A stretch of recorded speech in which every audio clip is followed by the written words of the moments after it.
Will President Bola Tinubu's administration succeed in its attempt to cut down the cost of governance in Nigeria?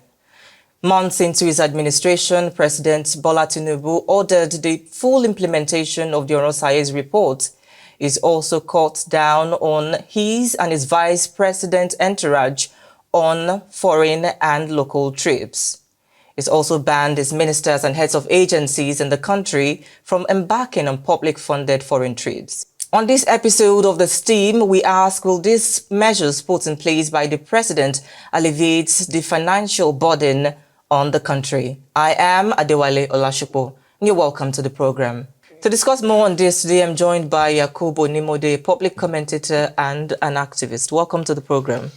Thank you, Mr. Adewale. It's a pleasure being in your studios. Thank you for having me. Thank you very much. President Bola Tinubu has been touted for many things, and one of these is his attempt to cut down the cost of governance. Looking at the implementation of Orosaye's report, the cutting down on the number of foreign entourage on his foreign trips, he and his vice president, and also the ban for 3 months on his ministers and head of agencies on foreign trips. Are these measures enough to cut down the cost of governance in the country? Hello, Nigerians. It's interesting to be alive at this time. This is us having a sitting president. As we know, let me quickly make clear that Nigeria is arguably having the most expensive, presently running the most expensive presidential system on the continent Africa. This is us not comparing to advanced countries, other parts of the world. But let's limit ourselves to Africa and by extension to the west coast of Africa. For President Bola Ahmed Tinubu, having been in office for about a year, about 8 months now, yes, from May 29, 2023, and announcing the cutting cost of governance. To some of us, it is long overdue. To some others, it is just another, as they say, it is an old drink in just another container. Until this is done, until we are told exactly what is in place now, in 6 months' time, what is the situation? When we look back at what was and what is in 6 months' time, haven't gotten the implementation of this presidential order, only then will we believe. And this is not saying the president is not honest. This is not saying the presidency is not honest. But we've had promises that have never lived to see the light of day. Hence, while we are positive, we are also giving room to say this might just be another political language. But if this will be, it will be kudos. For us, we're not always the part where we want to castigate the government only when they do wrong. We are willing. Nigerians are happily hoping. We're rooting for you. We're waiting for you to do well, and we clap for the president. So we're hoping that our country makes headway. So when the president announces it, to some of us, we're happy to hear this and we want to see it happen. It seems to me that with all you've said, there's still a place in your heart that gives room for pessimism, that in fact this Orosaye's report has been there for the past 2-3 administrations before President Bola Tinubu came into the office, and now you've still been skeptical as to how it's going to be implemented. But nonetheless, we should look at this holistically in the broader sense that we're not talking about the things he's done now and looking at other things that should be done and what are other measures that you think the government should put in place. Because people would talk about, for the delegates that we had at the COP28 in Dubai, we had more than all of African countries. Our delegates were more than them. We had 1,411 delegates to the COP28 in Dubai. And the government has come out to say that they didn't sponsor all of them. Most of them was personally or self-funded to attend the trip in Dubai. But what exactly is the government doing aside, because people just see this as asides? You're talking about reducing the number of months your ministers can travel abroad. You're talking about the numbers of entourage that you can go abroad with. But are you really hitting the nail on the head and going into the places that you should do? For instance, people are talking about reducing the salaries of our ministers in the country. Basically, for some of us, I would be selfish when if I should say Nigeria has some of the best heads in the world. But then, why wouldn't I say that? Coming from the first aspect where you talked about COP28, the Conference of Parties is hosted annually and it goes around countries. The last one that was held in Dubai, yes, we had 1,411 delegates registered as Nigerians. Well, in our position, in my position as a public commentator and an activist for progressive republic, for a progressive Nigeria, I brand myself as an intentional leadership coach. Hence, there's always an agenda at the end of every discussion we have. What do we want to achieve with it? The 1,411 delegates were registered as Nigerians, we know. The Federal Minister of Information came out to tell us, yes, while every individual who came to Dubai will register as a country, whether you are sponsored by civil societies, whether you are self-sponsored, whether you are government-sponsored, you have to attach yourself to a country.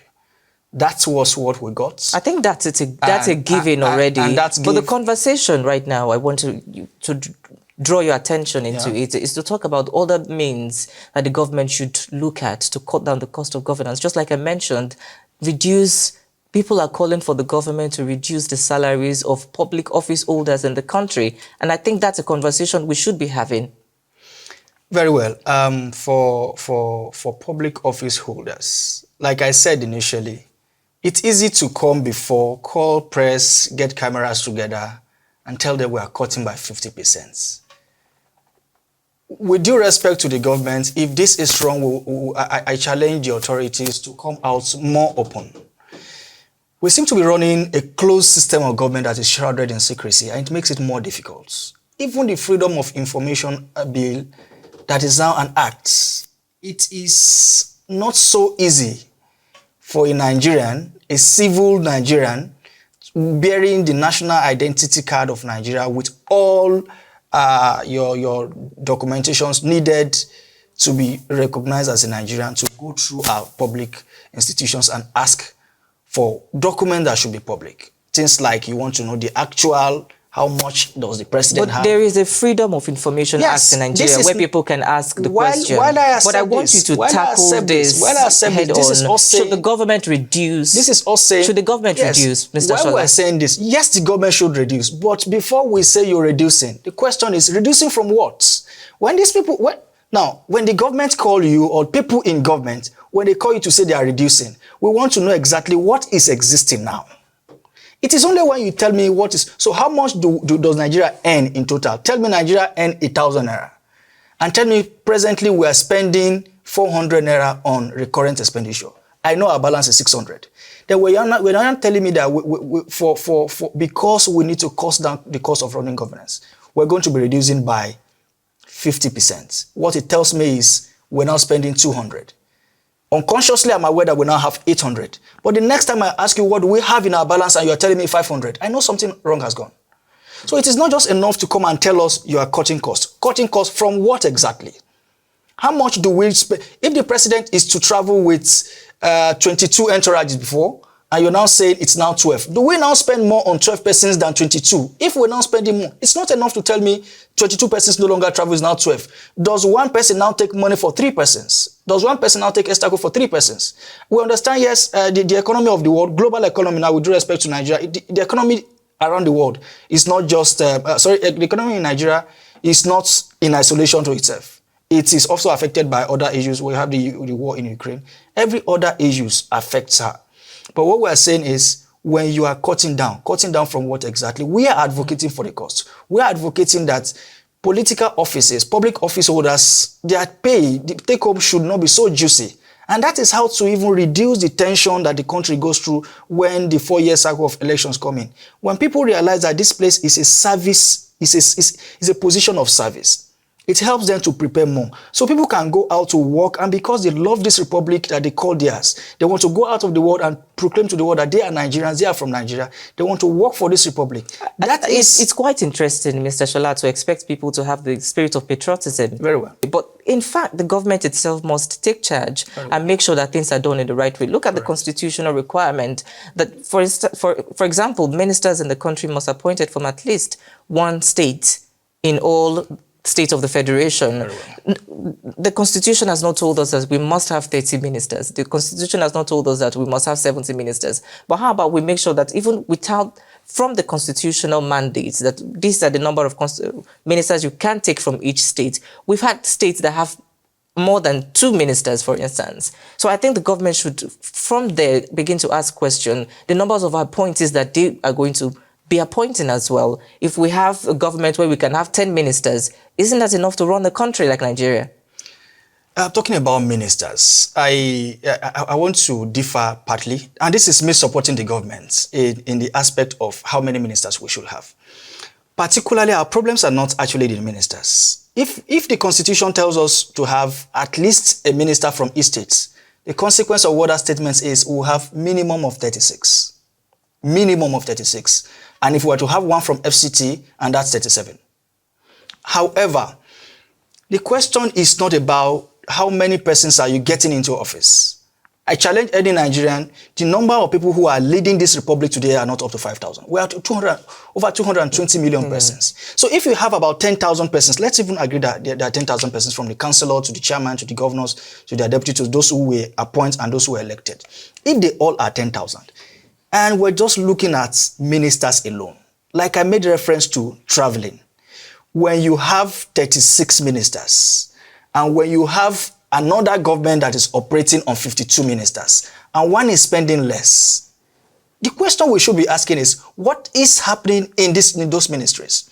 So when you have a minister, and because you have created a new ministry, you get an SUV, you get a Hilux van, you get vehicles for 52 persons. And the other person is saying, no, the previous administration, we still have vehicles that can still be used. These vehicles are not thrown into the trash. So if by the time we have this number of ministers, they are also intentionally helping the government to cut costs. If a minister is willing to work with the government for the progressive nature of the country, we will expect such a minister to also be willing to accept some things. Yes, I dare you that some of those who are presently on the list of the Federal Executive Council, which is the ministers, some of them are still civil servants who are still active. What it means is, after this national assignment, some of them still goes back to the offices. Some of them are lecturers in universities. Some of them are doctors who are doing well. The other doctor, Dr. Pate, is a UN image maker. So when you're talking about the ministers, I don't want to completely agree that it is because of the number of ministers that we have that is expensive. But what is your maintenance? What discussions do you have with these people? We are fixing a country. Do you want to be a part of this? Yes. So whatever measures we want to take to fix the country, including cutting costs. It means when you are traveling, Mr. Minister, you're going to be traveling yourself and 2 aides. When necessary, if a Ministry of, Ministry of Aviation, where you are traveling with 2 other consultants who understand exactly what you are going to do. You have no business going with your son. You have no business going with friends. You have no business going, Minister traveling with 15 persons. I think that's a conversation we should also ask with the president itself, because the last trip he had with his children, 2 of his children were with him in one of his recent trips. And this is a question you Nigerians should ask. We should ask the president. This is a question you Nigerians should ask your president. The issue of corruption itself.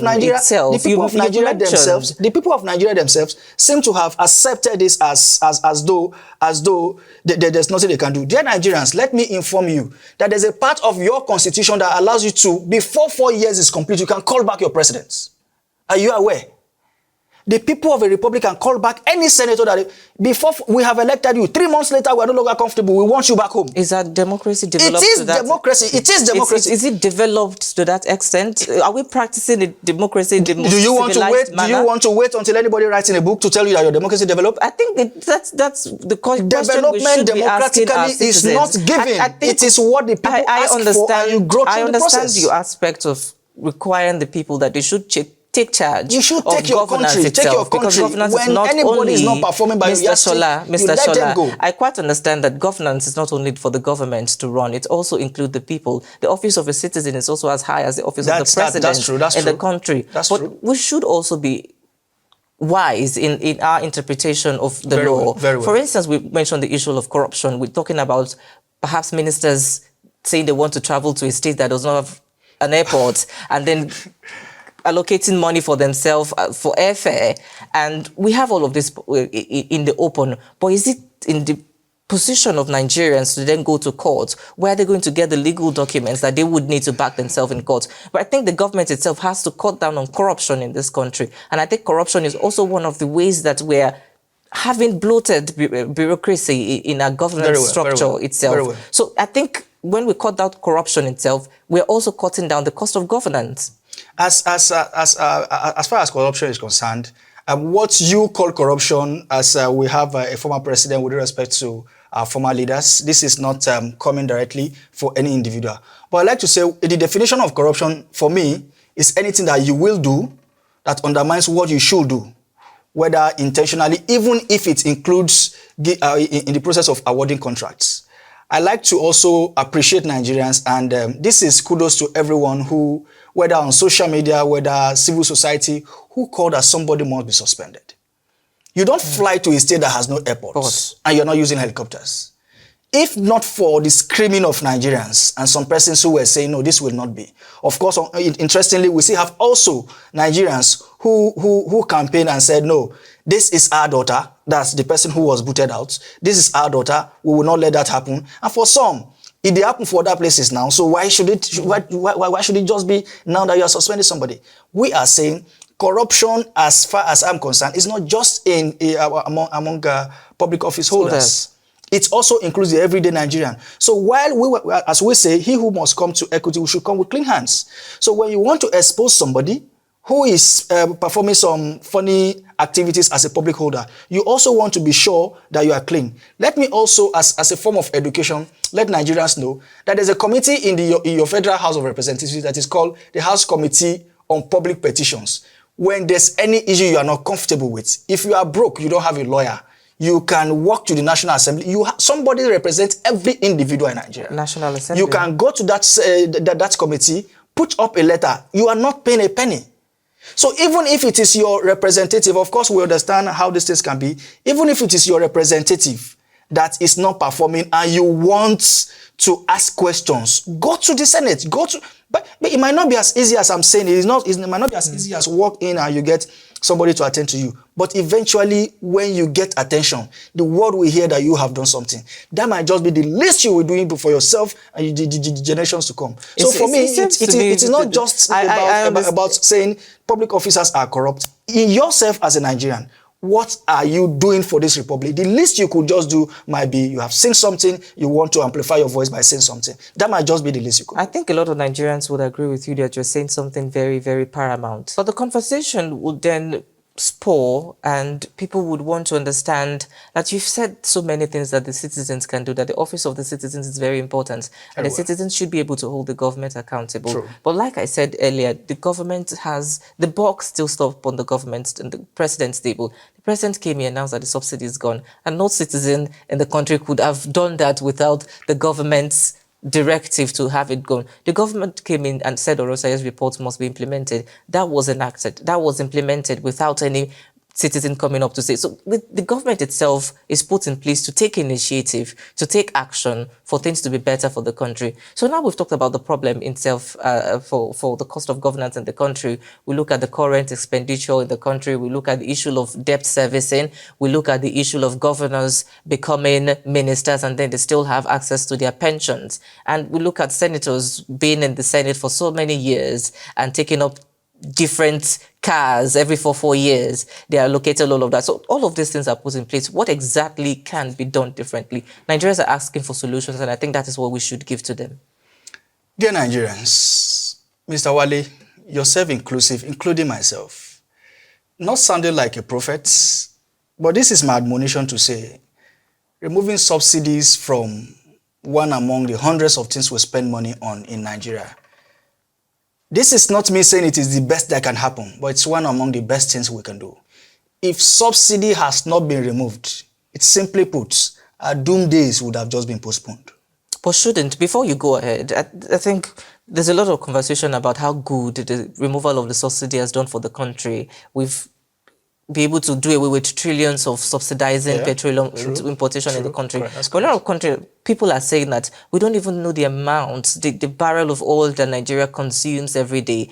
And the conversation about this also led to talk about how petroleum imported into the country have been smuggled. We've seen different reports by different newspapers and television stations to show the reports that petroleum and other petroleum products imported into the country have been smuggled into other neighboring countries in Africa. Hasn't the government failed itself in ensuring that this subsidy that we're giving to the people is working for the people? Why should the government fail and then the people have to bear the brunt for it? It must first be known that when I spoke earlier that it is not enough to come tell us you are cutting costs. Cutting from where? 6 months' time, if we were to look over our shoulders and say, what were we spending? Haven't been cutting for 6 months. How much have we saved? The savings, what can these savings do for us now? It is when you put those things, that's the only language a layman on the street understands. You don't just come and speak some statistical language and you expect them to understand. You see, as Nigerians, when But you cannot punish the government for not doing that, can you? It's impossible to do that. I understand we have to. I understand, but how many people will go into that? It's because I hate to say it, because I am not. We seem to be a little less concerned when it is not about our very immediate balance check. Because the books of Nigerian debt, maybe I should make people understand that when you hear about foreign debt, what it means, when you hear foreign debt per GDP, what it means is by the amount of money every adult in your citizen should be earning, there's a debt. So this is also saying, Mr. Adewale as a Nigerian, you're indebted. Myself well, we as a all Nigerian, are indebted. So this is what it means. So when some persons are taking loan on your behalf and they are not spending that loan in the direction that will favor you and your children, it is maybe a life of slavery. So when subsidy was removed, while the subsidy was still there, you made the mention of, we do not even know how many barrels of petroleum we consume every day. Part of the problem is exactly what I said. So if you do not know where you're coming from, going anywhere becomes difficult. So what are the steps for the government to take? First, one and only, the kind of database we operate in this republic is, with due respect to those who are managing it, but you must up your games. When I say this with all iota of the belief that these people can make corrections. You do not have databases that one person can go through the same system in 3 different states and you not recognize. The world has gone further than this. If a person commits a crime in Lagos and the person is captured, with thumbprints alone, I expect the database in Kano to be aware. I expect the one in Lokoja Kogi, the one in FCT Abuja, the one in Nasarawa and Lafia, the one in Abia, the one in Delta, the one everywhere in the country should be immediately updated. If not immediately, anything after 24 hours, we should all be updated. That way, we can simply, this person has been found wanting in this aspect. Can you suspend just something little?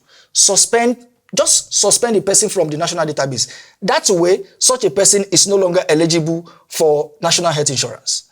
That way, such a person can no longer cough out any money from his bank account. That way, such a person, if he has a car that has a number plate that he needs to renew, that person can no longer go that way. These are simple things you do, such that the moment anybody wants to commit an offense, the consciousness that I will be losing so much will help us fall back in place. So it is not just enough to say, how much are you putting up as subsidies and how much have you removed from it?